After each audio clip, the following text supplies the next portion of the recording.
Hi, I'm Marty Nemko. Here is a short story I wrote about lookism and loneliness and reclusiveness. I call it Glass Man. I could sugarcoat it and say that Clarence was average looking. But fact is, most people consider Clarence, well, ugly.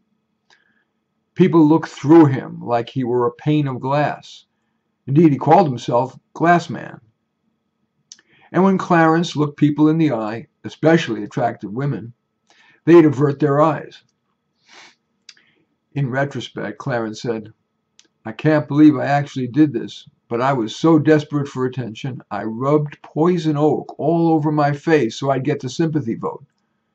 In fact, people were grossed out and even less likely to look at him, let alone start a conversation." He heard one person whisper to a friend, "You think he has leprosy or Ebola?" And that wasn't the craziest thing Clarence did.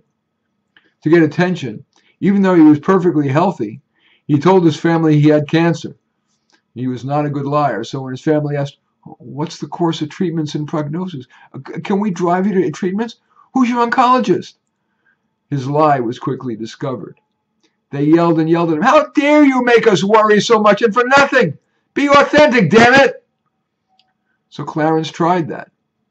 He reached out to people and said things like, "I'm kind of lonely and vulnerable. I'm frankly desperate for someone to pay attention to me." Not surprising, that was as off-putting as his poison oak-covered face. Then Clarence figured, okay, I gotta fake it. Be normal, smile more, make more small talk. And it sort of worked. People were a little nicer to him, but it remained superficial. He concluded, "It's not worth being a phony when I'm getting so little for it." So Clarence bought a solar and propane stove and heater and moved off the grid to an isolated spot near a stream in a forest not far from Mendocino, California.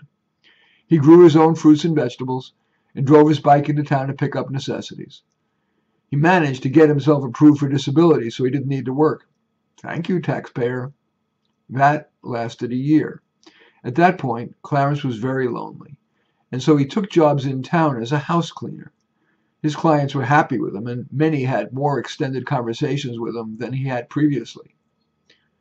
Like many true stories, this tale does not end in a dramatic climax.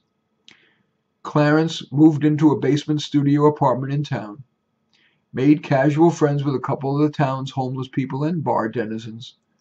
He watches movies on his phone and enjoys Mendocino Coast sunsets with his dog, Gladrap. At times, he's even grateful that he is Glass Man. I'm Marty Nemko.